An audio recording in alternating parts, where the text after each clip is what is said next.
লুইতৰ চাপৰিত কৰে নাৱৰীয়া বালিত ভাতে ৰান্ধি খায় হাউলৰ ডিঙৰা বগা পালে তৰা উজনি দেশলৈ যায় হেৰো নাৱৰীয়া মেলিলে ডিঙৰা তৰি দেশ কলা পায়।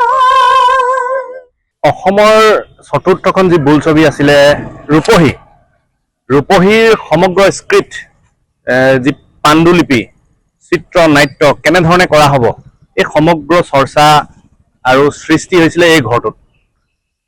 হয়তো অসমবাসী কিছু কিছু লোকে চিনি পায় এই ঘৰটো এটা ঐতিহ্য আছে। ঠাইডোখৰৰ নাম সোণাৰী, ঘৰটোৰ নাম কৰা হৈছিল সোণালী পাম। অৰ্থাৎ এই ঘৰটো হৈছে গীতিকবি পাৰ্বতী প্ৰসাদ বৰুৱাৰ নিজৰ ঘৰ। এই ঘৰৰ পৰাই গীতিকবিগৰাকীয়ে চিনেমাৰ পৰা গীত মাত কবিতা আদি ৰচি উলিয়াইছিলে, এক ঐতিহ্যৰ সৃষ্টি কৰিছিলে। প্ৰকৃতিৰ লগত তেখেতৰ যি সম্পৰ্ক আছিলে বা তেখেতৰ যি গীত মাত আছিলে সেই সম্পৰ্কবিলাক গীত মাতৰ মাধ্যমেৰে তেখেতে তুলি ধৰিছিলে আৰু তেখেতে সেইধৰণে আচলতে গীতিকবি যিয়ে স্বীকৃতি পাইছিলে। আৰু চৰাইদেউ জিলাৰ সদৰ সোণাৰীৰ অৱস্থিত এই সোণালী পাম। আৰু সোণাৰী বুলি ক'লে আচলতে পাৰ্বতী প্ৰসাদ বৰুৱাৰ কথাটো আহি পৰে। পাৰ্বতী প্ৰসাদ বৰুৱাৰ দৰে সুদা ব্যক্তি এজনে ইয়াত জন্মগ্ৰহণ কৰি শিৱসাগৰত জন্মগ্ৰহণ কৰি সোণাৰীত নিগাজী কৰি এই সোণালী পামত থাকি লৈছিল। তাৰপিছত ইয়াৰ পৰা সৃষ্টি কৰিছিল অসমীয়া যি সাহিত্য কাব্য আৰু চিনেমা জগতৰ এক অবিধাৰিত এক ধাৰা আজি সৃষ্টি কৰিছিল এই ঠাইডোখৰৰ পৰাই হৈছিল। আজি এই ঠাইডোখৰত আমি উপস্থিত আছো কিয়নো আজি 7 জুনৰ 1964 চনত এই পৃথিৱীৰ পৰা মেলানি মাঙিছিলে এই ফৌজদাৰ ব্যক্তি গীতিকবি পাৰ্বতী প্ৰসাদ বৰুৱাই। আজি তেখেতৰ বাসগৃহৰ সন্মুখত আমি আছো কিয়নো তেখেতৰ বাসগৃহৰ গেট বন্ধ হৈ আছে, মূল দুৱাৰ বন্ধ হৈ আছে। তেখেতৰ যি উত্তৰ প্ৰজন্ম আছে কৰ্মসূত্ৰে তেখেতসকলে বাহিৰত থাকে, তেখেতসকলে ভিন্ন স্থানত সিঁচৰিত হৈ আছে, তেখেতসকলে তাৰ পৰা তেখেতসকলে কৰ্ম যি সম্পাদন কৰি আছে। কিন্তু নীৰৱে নিতালে আৰু একেই জেগাতে একে ধৰণে আচলতে পৰি ৰৈছে গীতিকবি পাৰ্বতী প্ৰসাদ বৰুৱাৰ সপোনৰ সোণালী পাম, য'ৰ পৰা হৈছিল সৃষ্টি। আজি তেখেতৰ স্মৃতি দিৱসৰ দিনাখন আমি আহি ইয়াত উপস্থিত হৈছো আৰু মোৰ সমান্তৰালকৈ এদল শিল্পীৰ দল আছে। কিছুৱে গীত মাত চৰ্চা কৰে, গান গায়, কিছুৱে কবিতা চৰ্চা কৰে। ঠিক তেনেধৰণে তেখেতসকল আহিছে, আহি আজি গীতিকবিৰ স্মৃতি দিৱসৰ দিনাখন তেখেতৰ ঘৰৰ সন্মুখত সোণালী পামৰ সন্মুখত তেখেতক একাজলি শ্ৰদ্ধাঞ্জলি নিবেদন কৰাৰ মানসেৰে আহিছে। আৰু আমি কৈ ভাল পাইছো যে উত্তৰ প্ৰজন্মইও গীতিকবি পাৰ্বতী প্ৰসাদ বৰুৱাৰ সৃষ্টিৰাজিক আঁকোৱালি লৈছে। সোণাৰীৰ উত্তৰ প্ৰজন্মই তাক অনুকৰণ কৰি তেখেতসকলে তাত গাবলৈ, তেখেতসকলে তাক চৰ্চা কৰিবলৈ চেষ্টা কৰিছে। প্ৰথমতে মই এগৰাকী আমাৰ মাজত বাইদেউ আছে, আমি জানিব বিচাৰিম বাইদেউ আজি দিনটো যিহেতু স্মৃতি দিৱস, গীতিকবি পাৰ্বতী প্ৰসাদ বৰুৱাৰ কথা কোৱাৰ কোনো প্ৰয়োজন নাই, সমগ্ৰ অসম ভাৰতবৰ্ষই তেখেতৰ জানে। আজি স্মৃতি দিৱসৰ দিনাখন আপুনি কি ক'ব বিচাৰিব?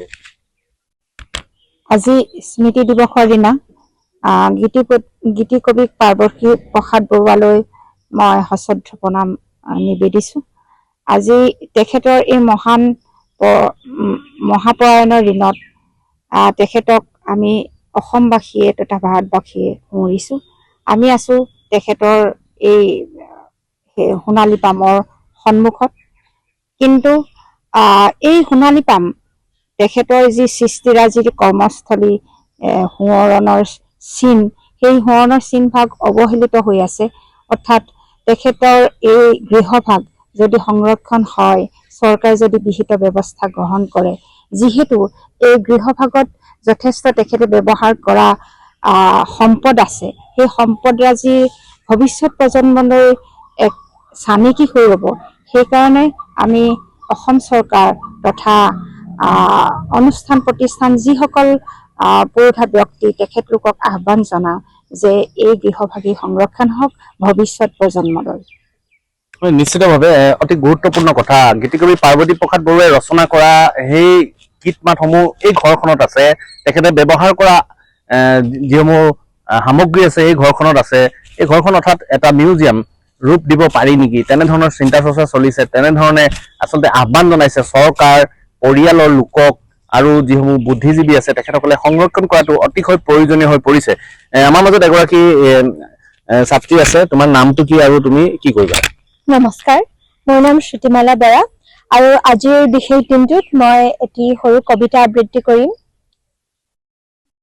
কবিতাৰ শিৰোনাম শুকুলা ডাৱৰৰ কহুৱাৰ ফুল।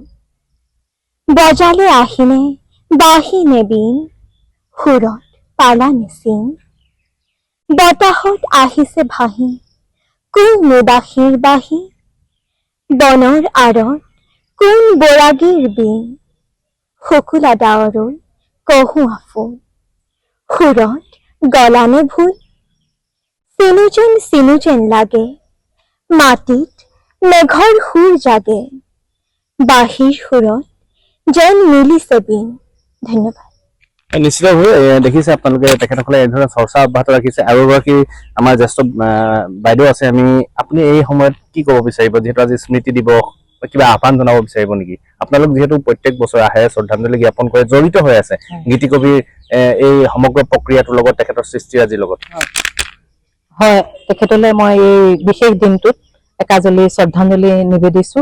আৰু মই নৱপ্ৰজন্মক এটাই অনুৰোধ কৰিম যে তেখেতৰ যিসমূহ গীত কবিতা আমাৰ মাজত তেখেতে সৃষ্টি কৰি থৈ গৈছে, গতিকে সেই সকলো গীত কবিতা তেওঁলোকে চৰ্চা কৰক, সুন্দৰকৈ তেওঁলোকে শুদ্ধভাৱে শিকিবলৈ যত্ন কৰক। আৰু বিভিন্ন ঠাইত আমাৰ যিহেতু কৰ্মশালা আয়োজন কৰা হয়, গতিকে সেই অভিজ্ঞ ব্যক্তিসকলৰ পৰা তেওঁলোকে গীতসমূহ সুন্দৰকৈ শুদ্ধভাৱে শিকি লওক, সেয়াই মোৰ আহ্বান। নিশ্চিতভাৱে দুগৰাকী শিল্পী আছে, তেখেতসকলে গীত মাতৰ লগত জড়িত, যাজ্ঞশ্ৰী দাস আৰু চিমৰন ঠাকুৰ। তেখেতৰ লগত আমি বেলেগ কথা একো নাই, আমি খালি যদি গীতি কবিৰ এটা গান তোমালোকে যদি অকমান গুণগুণাই দিয়া।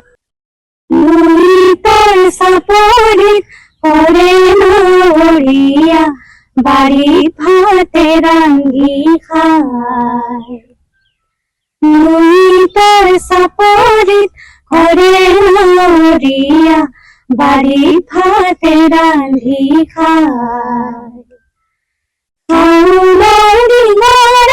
বগা পরে তোরা উজলির দেখ রই যায়, উজলির দেখ রই যায়, হিরোরা মেরি রে দিগারা তরি রে খুপুরা,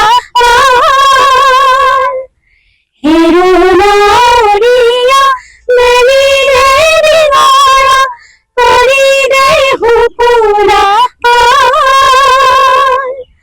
পশ্চিমৰ দিশৰে অচুৱা আহিছে, পশ্চিমৰ দিশৰে অচুৱা আহিছে, বতাহ বলিছে, বতাহ বলিছে ভাল।